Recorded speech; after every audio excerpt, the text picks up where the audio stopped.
Have you ever wondered how the pros in Rocket League could just start an air dribble from anywhere? Well, the answer is fairly simple. They know all of the setups. Most wall air dribble videos will only show you one, but there are actually 4 main methods. Each one has their own strengths and weaknesses. So let's go through each one step by step so we can get you air dribbling from anywhere on the wall. I will have a training pack that will go along with the video. The code will be down in the description. This method is the easiest to get the first touch and start the carry. That's why this method is the most popular in tutorials, but it is the least versatile. You need to have a solid setup or it will be very difficult to recover. For this method, the ball needs to be rolling up and pretty much touching the wall. It doesn't matter if you dribble it then let it drop off your car, or someone passes it to you along the floor, or you hit the center of the ball to roll it up. The ball could be rolling straight up or in the direction you want to air dribble. But the more horizontal the trajectory, the harder it will be. But not impossible. If the ball is coming towards your car, it will often chip too far away from the wall and you won't be able to use this method to air dribble. When the ball is rolling up the curve, you want to make sure you're not too close to the ball. You don't want to hit the ball while it's rolling up the curve. So if you're dribbling the ball, make some space. There are 3 valid ways to approach the ball on this setup. First is if the ball is moving up and away from your car. This variation you'll be following behind the ball on the wall, and when you hit the ball off the wall, your car will float behind the ball and follow its trajectory. This isn't a bad setup, but just know that you'll likely end up level with the ball, so you'll need to adjust immediately to get under it. The second is the ball rolling more vertically up the wall and you attack the ball from an angle. When you hit the ball while it's rising, it will keep its vertical momentum, and the ball will have a higher trajectory than your car after you hit the ball, making it easier to get under the ball to carry it. The third variation, the ball will be rolling vertically and you attack the ball directly under it. Depending how far off the wall the ball is when you hit it will determine how high your car will go in relation to the ball. If it's closer to the wall, your car will be more underneath the ball. If it's further from the wall, your car will be higher.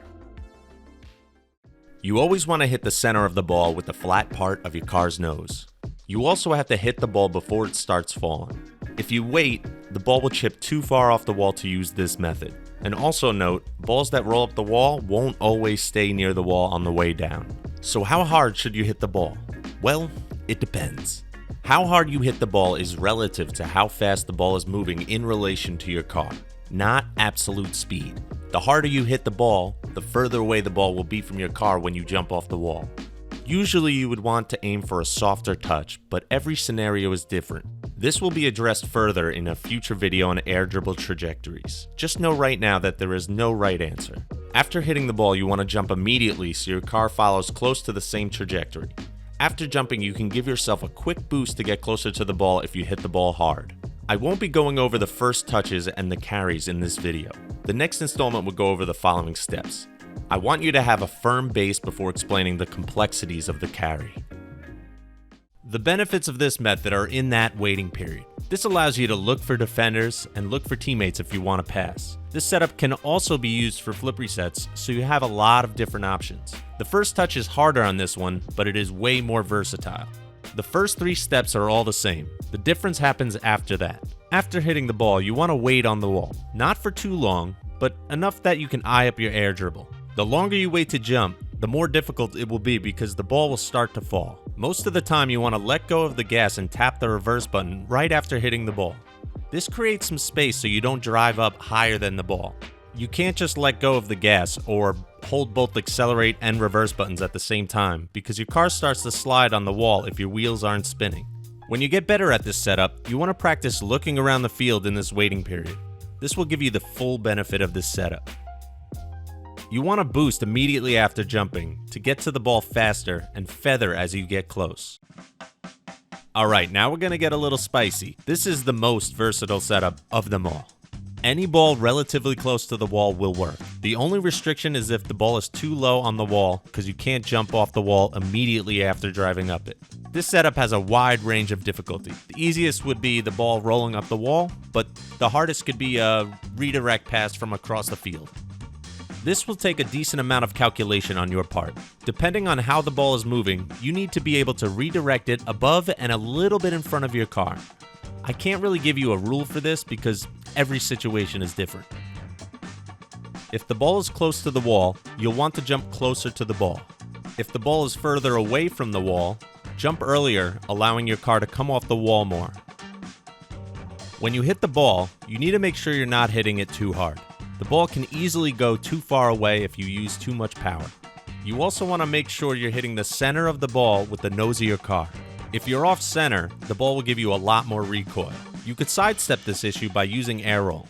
If you start spinning in the direction that the car will recoil in, you could readjust faster. You can also use air roll to get a softer touch. You can hit the ball to the side using air roll, which will be softer than if you hit the ball straight in the direction that you're flying. Another way would be to angle your air roll to move away from the ball as your car is moving towards it.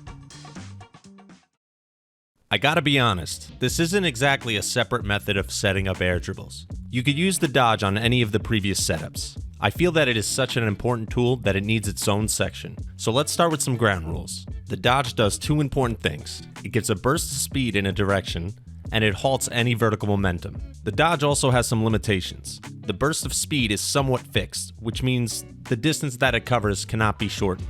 Also, you have a maximum of 1.5 seconds after a long press jump to do the dodge. This means that the setup distance and height has to be correct within that 1.5 second window. So what is the correct setup distance and height? Usually both the ball and your car will have somewhat parabolic curves, but with the dodge, you flatten the top of it. So you want to meet the ball somewhere on this plateau when your car's facing upward. You could do it anywhere on this curve, but the later you wait, the more downward momentum the ball will have. This will make it harder to carry the ball, but it's not impossible. You could pretty much use any dodge that will move you towards the ball with your nose facing up. The forward dodge is nice because you can boost backwards a little bit when your car is flipped. You will want to do a partial cancel, which means you want to push the stick backwards while forward dodging to get your car to face up at the end of the dodge. Some other examples are the twist flip or even turn your car around and do a half flip. There aren't many limitations on this. Another way to use the dodge is to get under the ball. If you are level or above the ball while it is still rising and then you dodge, the ball will go above your car. You need to be a dodge distance away from the ball though. You can be closer to the ball if you use a stall. A stall is when your car does a dodge in no direction. You do this by pressing directional air roll and jump while steering in the opposite direction. This will only stop your vertical momentum. You won't get a burst of speed. This will allow you to get underneath the ball when you're close to the ball while it is still rising. I have a training pack that goes from easy to hard. The first 6 shots are the ball rolling up the wall in various parts of the field. If you are new to air dribbles, I suggest staying on these 6 and work on that first method. This is because it's the easiest to get the carry started. Once you get comfortable carrying the ball, you can move on to the second, then third, then fourth. For newbies to practice, don't worry about soft hits or carrying. It would be a good idea to practice air rolling your car straight, but it's not necessary. You can actually air dribble without any air roll. Once you get good at these, you should go into free play and practice setting these up on your own. This will give you more variation and you'll find out very quickly if you can actually do these air dribble setups. The second method should be practiced the same way. You'll really only be able to use the first 6 shots. The third method can be used on any shot in the pack. The rolling shots will be good to start off on. The later shots will get further away from the wall and at harder angles. They can all be done though. The dodge method should be practiced after mastering every other method. This is because you want to combine it with all of the other methods. These setups are the foundation for all competitive wall air dribbles. The next step is the first touch, which we will be going over in the next video. So don't forget to like and subscribe. I'm out. Peace.